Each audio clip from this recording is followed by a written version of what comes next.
A ver, estamos con la muestra de Ana Frank, que arrancó la semana pasada, creo que hasta el miércoles va a estar abierta. Sí. Sé que un éxito total de público, ¿no? Sí. Sí, sobre todo porque un proyecto, estamos muy contentos porque es un proyecto educativo, siempre lo decimos, la muestra es una excusa para que los chicos más jóvenes se capaciten y puedan ser guías, para que los docentes puedan trabajar con los alumnos en el aula, y para que los jóvenes puedan ir a ver una serie de muestras y puestas en escena de temas que, si bien están anclados en la Segunda Guerra Mundial, con la vida de Ana Frank, tienen mucho que ver con lo que nos sucede hoy, lo que sucedió en el país. Hoy se hablaba de la dictadura militar, hay un paralelismo entre lo que fueron los genocidas europeos, nazis en ese momento, con lo que después sucedió en nuestro país, y también hay muchas cosas que no deben volver a ocurrir, por lo tanto está bueno que lo discutamos, sobre todo con los más jóvenes, ¿no? Yo tuve la oportunidad de ir a ver la muestra y fue ampliada, digamos, este año, porque en el año anterior, cuando se hizo, era como que era más comprimida y tenía que ver únicamente con Ana Frank. Esto es como que se abrió también con la historia argentina. Sí, estamos trabajando ese tema conjuntamente con el Centro de Ana Frank. Además de Argentina, te diría que tiene que ver con una interactividad con el visitante, es decir, en primer lugar agregamos una muestra que es leer y escribir, que es para primarios, cosa que no lo habíamos hecho antes. Los chicos trabajan en la casa previamente, trabajan en la escuela, ven un video, juegan y después tienen una muestra. En segundo lugar, le agregamos dos muestras que tienen que ver con la participación del joven. Una que es Libertad de Ser, que trabaja sobre ejes, los mismos ejes que por ahí se daban con cierta situación en aquella época: el ser, la identidad, la violencia, la justicia, la discriminación, cómo van sucediendo los años y a pesar de todo eso siguen vigentes la necesidad de trabajar sobre esos ejes. Y después, utilizando la tecnología, estamos trabajando con lo que se llama los dilemas de la libertad, que son unos videos muy cortos en donde confrontan derechos individuales, sociales, de inmigrantes, situaciones que hoy pasan en nuestro país, en donde a los chicos se les da la elección de sí o no. Pero bueno, esta es una elección un tanto forzada, porque en realidad lo que pretendemos es que se discuta el tema y a veces se vea que no es ni sí ni no, sino que hay que seguir pensando y abriendo la cabeza para resolver los problemas. Bueno, hablabas de los jóvenes, veo que el Consejo está enfocado en el tema de los jóvenes, incluso con lo que ustedes han denominado el Consejo Joven, ¿no? Ampliar, digamos, esto del Consejo a los chicos de la escuela secundaria. ¿Cómo está yendo todo esto? Sé que están saliendo a los barrios. Sí, estamos yendo. En el Consejo de tu Escuela vamos a las escuelas a charlar con los jóvenes, a colaborar, siempre digo, con el sistema educativo. Nosotros no somos docentes, ni formamos parte del sistema educativo, simplemente colaboramos, contamos lo que hace el Consejo Municipal, lo que hacen los concejales, trabajamos en algunos proyectos. El Consejo Joven es un poco más profundo, elegimos 14 escuelas, los chicos van a talleres, que quiere decir que se preparan, porque la idea no es que un día jueguen a ser concejal, sino que se sienten en una banca y lo hagan con cierta responsabilidad, pero fundamentalmente con capacitación. No es lo mismo un chico que conoce el relleno sanitario para hablar de la basura que uno no lo conoce. Hay chicos que le hablamos de turismo y espacios públicos y salimos a recorrer la ciudad para que se sepa por qué el espacio público es fundamental y por qué el turismo inclusive genera empleo.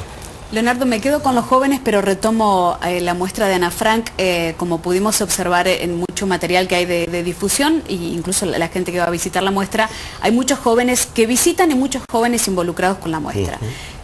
¿En qué pensás vos que conmueve a estos jóvenes la historia de Ana Frank y el material que hay de ella expuesto?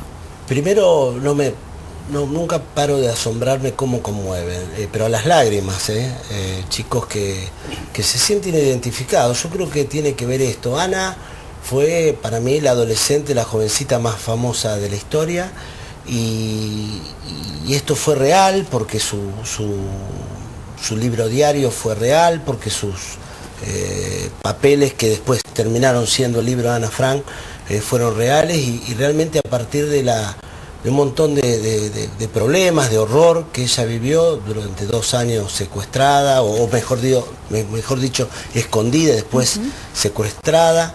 El mensaje de esperanza, yo creo que los chicos rescatan el mensaje de esperanza en el medio del horror. Inclusive nosotros tenemos un libro que los chicos van llenando, o te cuentan por qué quieren ser guías de Ana Frank, y hasta piden perdón ellos mismos en nombre de lo que sucedió, ¿no? Realmente claro. Hay un involucramiento muy fuerte. Yo creo que a los chicos que son guías, no digo que les cambie la vida, pero sí les genera un ícono fundamental en su vida. Sí, Gustavo. Sí, estaba pensando en las escuelas y en el contenido, en la currícula de las escuelas primarias y secundarias. Leonardo, ¿pensás que los chicos sabían de antemano, antes de comenzar esta muestra, quién era Ana Frank? En algunos casos sí, otros no, porque aparte cuando se inscribieron se lo preguntábamos, o sea, ¿por qué querés ser guía de Ana Frank? Tenía que contestar esa pregunta. En algunos casos sí, en otros casos no, en otros casos fueron a capacitarse por historia, a conocer amigos, hubo muchas respuestas. Yo creo que no, en términos generales, pero me parece que esto nos interpela a los adultos fundamentalmente para modificar o intervenir en el sistema educativo formal. Creo que hay que buscar este tipo de elementos no formales porque realmente llaman la atención y educan y forman de una manera increíble. No nos olvidemos que estos chicos se capacitaron intensivamente durante 2 o 3 días y con eso se largan a ser guías. No quiere decir que conozcan toda la historia, pero sí conocen algunos elementos que le permiten pensar y a partir de ahí contar la historia. Entonces digo, este tipo de trabajos, como hemos hecho en el Consejo Cortitos al Pie y algunos otros, nos interpelan a que tenemos que trabajar sobre el sistema educativo y sobre todo, y lo planteo concretamente, esto es un contraste, ¿no? Porque mientras suceden algunas cosas en donde los jóvenes o algunos jóvenes parecen ser estigmatizados sobre hechos de violencia, hechos que no queremos y demás, aparecen un montón de pibes que nosotros tuvimos que cerrar la inscripción, ¿viste? Entonces, la verdad que, digo, ojalá podamos multiplicar muchísimo esto. Nosotros hacemos esto desde el Consejo porque sabemos que tenemos que legislar sobre una ciudad, pero legislar sobre una ciudad también tiene la responsabilidad de no solo dictar normas del derecho positivo, sino recuperar valores. Estos son chicos que, siempre digo, conocen las reglas del fútbol, conocen las reglas entre ellos. Bueno, también tenemos que trabajar para que conozcan y se adecúen a las reglas de la sociedad. Leo, te cambio de tema. Ayer daba vueltas por la costanera un ratito, vi que está el agua, está creciendo la laguna. ¿Estaba caminando? Estaba caminando, como corresponde, salgo los domingos a la tarde cuando hay sol a caminar. Pero al margen de eso, ¿es para preocuparse el tema del agua? Bueno, vamos, a ver, siempre hay que estar preocupados en Santa Fe porque somos una ciudad vulnerable, elegimos vivir entre defensas, hay que cuidar las defensas, tienen que andar todos los sistemas de bombeo. Estamos por tratar en el Consejo todo lo que es el sistema de reservorios para la zona de Colastiné. Tenemos que ser muy precavidos en cuanto a la basura porque nuestros conductos, desagües, tienen que estar lo más liberado posible. Pero sí, vamos a tener, ahora vamos a tener una crecida que va a tener un pico, calculo que a fin de mes aproximadamente, que no va a ser más de lo que estamos acostumbrados, pero a partir de allí en poco tiempo va a venir lo que se denomina la corriente del Niño por un calentamiento en la zona del Pacífico, mucha lluvia en el norte.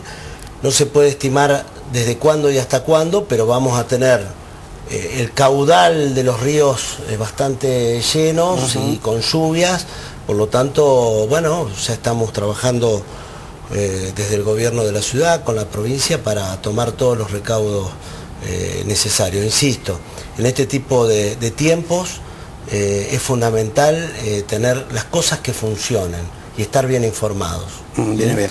La última de mi parte, y siempre lo destaco, es algo que ustedes han sacado y tiene que ver con la ordenanza de retardadores pluviales, que obviamente en otros lugares del mundo ya hace mucho que se usan, pero es bueno que hayan sacado una ordenanza para que aquí en Santa Fe tomemos conciencia de alguna manera lo que están por construir una casa, un edificio, como para que nos vayamos preparando también con ¿Qué eso. sería ¿no? un retardador Sí. fluvial? Disculpen mi ignorancia.